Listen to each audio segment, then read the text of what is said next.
दोस्तों आज हम और एक टॉपिक के ऊपर बात करने वाले हैं। अभी मैं देखता हूँ कि बहुत से पेशेंट्स ओपीडी में आ जाते कि प्रेगनेंसी रखने का है, तो फिर प्रेगनेंसी रखने से पहले कुछ ऐसा स्पेशल प्रिकॉशन लेना जरूरी है क्या, कुछ टेस्ट करना इम्पोर्टेंट है क्या, ऐसे बहुत से लोग पूछते रहते हैं। जैसे हम कोई ऐसा कदा कोई प्रॉपर्टी लेना जा रहे हैं, कोई फ्लैट है, कुछ है, या फिर ऐसा कुछ भी अपना इवेंट है, हम उसका प्लानिंग करते हैं ताकि अपना इवेंट के दौरान कुछ प्रॉब्लम नहीं आना चाहिए, अपना इवेंट एकदम अनइवेंटफुली प्रॉपरली होना चाहिए, सब लोगों को पसंद भी आना चाहिए, उसका क्वालिटी भी थोड़ा अच्छा रहना चाहिए। वो हिसाब से सेम उसी तरह से हम बच्चा रखने से पहले हम कुछ स्पेशल कुछ चीजों का ख्याल रखना जरूरी है, जो कि आज के लाइफ, आज के एरा में जैसा कि अपना लाइफस्टाइल पूरा चेंज हो गया है, एज बढ़ गया है, तो वही हिसाब से अपना प्रेगनेंसी रखने से पहले हम पूरा प्लानिंग करके रखा तो प्रेगनेंसी का ड्यूरेशन भी सेफली जाएगा, कुछ कॉम्प्लिकेशन नहीं आएगी, बच्चा भी अच्छे से हो जाएगा। वो हिसाब से थोड़ा सा प्रेगनेंसी प्लान करके रखना अच्छा रहता है। तो अगर कोई कपल प्रेगनेंसी प्लान करना चाह रहा है तो उसमें सबसे इम्पोर्टेंट बात होती है कि लेडीज का न्यूट्रिशनल स्टेटस क्या है वो हमको देखना चाहिए। बहुत से पेशेंट्स हम देखते हैं कि थोड़ा ओबेज रहते हैं, उनका वेट काफी उनके हाइट के हिसाब से ज्यादा रहता है, 65, 70, 75, 80 kg, या फिर ऑन द अदर हैंड कुछ पेशेंट्स ऐसे भी रहते हैं कि जिनका एज वेट हाइट के हिसाब से बहुत कम रहता है, जैसे कि 35, 40, 42, 45 वगैरह। तो अपना जो बॉडी वेट है अपना हाइट के हिसाब से, अपना जो बॉडी मास इंडेक्स हम जो बोलते हो, अपना नॉर्मल रेंज में रहना जरूरी है, ताकि प्रेगनेंसी रोकने के बाद ओवरवेट की वजह से बाकी कोई कुछ प्रॉब्लम हम अवॉइड कर सकते हैं। तो प्रेगनेंसी रहने से पहले अगर हमको पता है तो हम वो हिसाब से अपना वेट पेशेंट का नॉर्मल लाके फिर प्रेगनेंसी रखा तो ज्यादा सेफ रहता है। उसके साथ साथ पेशेंट का हीमोग्लोबिन का लेवल कितना है वो भी थोड़ा देखना अच्छा रहता है, क्योंकि प्रेगनेंसी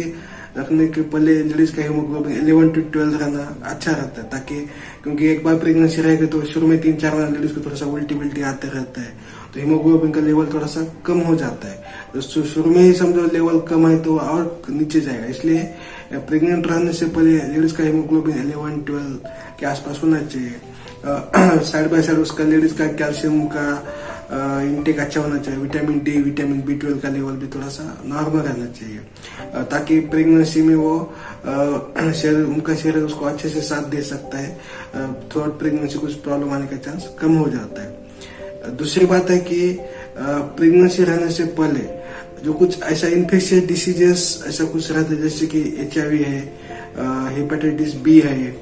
उसके सिफिलिस जैसा प्रॉब्लम है, रुबेला है, ये सब प्रॉब्लम्स पेशेंट में है क्या, वो एक बार चेक करके उसके बाद प्रेगनेंसी रखा तो हम आने वाले बच्चों को प्रिवेंशन के लिए कुछ उपाय योजना कर सकते हैं। जैसे कि समझो कोई लेडी हेपेटाइटिस B उसका निगेटिव है तो उसको पहले हम हेपेटाइटिस B का वैक्सीन दे सकते हैं, या फिर कोई पेशेंट रुबेला निगेटिव है तो उसको रुबेला का वैक्सीन हम दे सकते हैं, ताकि बच्चों को मिसकैरेज के चांसेस बाद में रुबेला की वजह से कम हो जाता है। अगर समझो रुबेला एंटीबॉडी पॉजिटिव है तो हम उसको थोड़ा सा प्रेगनेंसी पोस्टपोन करने के लिए बोल सकते हैं, ताकि मिसकैरेज का चांस कम हो जाएगा। दूसरी बात है कि अभी जो बहुत से पेशेंट को पहले से कुछ तो फिजिकल इलनेसेस रहने का चांस रहता है, कोई पेशेंट को हाइपरटेंशन का प्रॉब्लम रहता है, कोई पेशेंट को डायबिटीज का प्रॉब्लम रहता है, तो वो केस में हाइपरटेंशन का अगर प्रॉब्लम है तो हम पहले उसका BP नॉर्मलाइज करके फिर प्रेगनेंसी रखेंगे तो ज्यादा बेटर रहेगा। डायबिटीज का ही वैसा ही है, प्रेग्नेंट रहने के पहले उनका हीमोग्लोबिन लेवल, शुगर लेवल वो नॉर्मल करके उसके बाद में प्रेगनेंसी रखे तो बच्चे में कंजेनिटल अनोमली, माल फॉर्मेशन जो बोलते हैं, आने का चांस कम हो जाता है, मिसकैरेज का चांस कम हो जाता है। वैसे ही समय कोई लड़की को थायराइड का प्रॉब्लम है तो थायराइड का लेवल पहले नॉर्मल लाके उसके बाद में प्रेगनेंसी रखेंगे तो मिसकैरेज का चांस कम हो जाता है। सेम कोई पेशेंट को समझो कोई हार्ट का प्रॉब्लम है तो उसका 2D को करके ECG करके उनका हार्ट का कैसा काम कर रहा है वो देख के वो हिसाब से हम पहले वो नॉर्मलाइज करके बाद में बच्चा रखेंगे तो माँ के लिए सेफ हो जाता है। वैसे कोई पेशेंट को फिट्स का प्रॉब्लम होता है, जिसको मेडिकल टर्म में हम एपिलेप्सी बोलते हैं, तो वैसा कुछ प्रॉब्लम है तो और जो मेडिसिन उसके लिए जो चल रहे हैं एपिलेप्सी के लिए या फिर बाकी का भी बीपी है, शुगर, उनके लिए कोई मेडिसिन चल रहे हैं, तो जो मेडिसिन प्रेगनेंसी में सेफ रहते हैं वो मेडिसिन के ऊपर हम उनको शिफ्ट करके उसके बाद में हम बच्चा रखेंगे तो मेडिसिन की वजह से बच्चे में जो फॉल्ट आ सकते हैं तो आने का चांस निकल जाता है। तो अपने बच्चे में उसको हम मेडिकल लैंग्वेज में टेराटोजेनिक इफेक्ट्स बोलते हैं, मेडिसिन की वजह से होने वाले वो इफेक्ट होने का चांस नील हो जाता है। इसलिए ऐसा कुछ बहुत से बाकी फिजिकल इलनेसेस है तो उन्होंने प्रेग्नेंट रहने से पहले डॉक्टर से कंसल्ट करके वो मेडिसिन जो बच्चे को सेफ रहने वाले उसके ऊपर शिफ्ट होकर बाद में बच्चा रखेंगे तो वो ज्यादा बच्चे के लिए भी सेफ हो जाता है। वैसे ऐसे कुछ जेनेटिक डिसीजेस रहते हैं जो अपना एक जनरेशन से नेक्स्ट जनरेशन जा सकते हैं, जैसे कि सिकल सेल एनीमिया है, थैलेसीमिया है, तो वो केसेस में हम जेनेटिक टेस्टिंग करके अगर वो बीमारी हमको पता चल जाता है तो बच्चे को वो प्रॉब्लम नहीं आना चाहिए, इसलिए हम कुछ तो उपाय योजना कर सकते हैं। कोई पेशेंट थैलेसीमिया माइनर क्या रहते हैं उसमें थैलेसीमिया मेजर नहीं डेवलप होना चाहिए, हस्बैंड का भी वाइफ का भी दोनों है, तो वो हिसाब से हम थोड़ा सा प्लानिंग करके बच्चा रखेंगे तो अच्छा रहता है ताकि आने वाले बच्चे में वो प्रॉब्लम आने का चांस कम हो जाता है। वैसे ये हो गया सब डिसीजेस के बारे में। अभी बहुत से पेशेंट का हम देखते कि बच्चा प्रेगनेंसी रुक जाती है, डिले हो जाती है, लेकिन बच्चा दूध पी नहीं सकता क्योंकि निपल्स बराबर नहीं है, निपल का साइज बराबर नहीं है या फिर वो फ्लैट निपल्स है, ऐसा कुछ तो प्रॉब्लम रह जाता है। तो वो केस में अगर हम प्रेगनेंसी के पहले ही हम चेक करके ले लेंगे ब्रेस्ट का निपल्स का साइज और कैसा है तो उसको इन केस जिनका बहुत ही प्रॉब्लम है वो प्लास्टिक सर्जरी ऐसा कुछ तो रिकंस्ट्रक्ट करके वो साइज प्रॉपर करके उसके बाद में प्रेगनेंसी रखेंगे तो आने वाले बच्चे को फीडिंग में प्रॉब्लम नहीं आएगा। तो बाद में एक बार डिलीवर हो गया तो मिल्क आना चालू हो जाता है, इधर फीडिंग भी नहीं कर सकते, पर मिल्क जमा हो जाता है, उसकी वजह से फिर ब्रेस्ट एनकॉर्जमेंट बाकी के प्रॉब्लम आ जाते हैं। वो टाइम पे फिर कुछ करने में ज्यादा पॉइंट नहीं बनता। वैसे ही दूसरा है कि अभी जैसे अपना Indian lifestyle mostly western lifestyle जैसा होते जा रहा है, अभी हम देखते कि बहुत से जेंट्स को ड्रिंकिंग, स्मोकिंग, ऐसा ड्रग्स और एडिक्शन हाई प्रोफाइल क्लास में रहते हैं या फिर जनरल क्लास में भी एडिक्शन, स्मोकिंग, ड्रिंकिंग रहता है। और बहुत से बार ये अभी ये प्रॉब्लम अपना लेडीज में भी स्टार्ट हो गया है।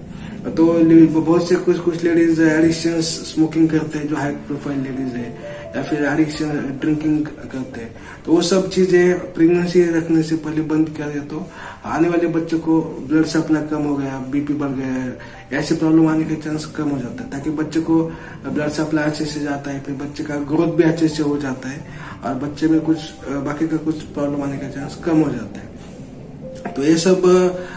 पॉइंट्स हमने अगर प्रेगनेंसी रखने पहले ही हमने सब सोच लिया तो हम अपना आने वाला प्रेगनेंसी का ड्यूरेशन एकदम कंफर्टेबली जाएगा, उसमें कुछ कॉम्प्लिकेशन आएगा नहीं, बच्चे भी आराम से हो जाएगा, बच्चे को कुछ प्रॉब्लम नहीं आएगा, माँ का भी कुछ प्रॉब्लम नहीं आएगा। इसलिए प्री कंसेप्शनल काउंसलिंग जो हम मेडिकल टर्म में बोलते हैं, जनरल लैंग्वेज में बोलने का तो प्लानिंग करके प्रेगनेंसी रखना, तो ये किया तो आज के डेट में थोड़ा सा ज्यादा बेहतर रहेगा क्योंकि हम आज कल एक या दो बच्चे रखते तो उसमें ज्यादा प्रॉब्लम आना अपने को भी इतना पेशेंट को भी इतना टाइम नहीं रहता और वो कॉम्प्लिकेशन फेस करने से अच्छा पहले प्रिकॉशन है तो कभी भी बेहतर रहता है। दूसरी बात है कि अभी बहुत से पेशेंट का डेट मिस हो जाता है,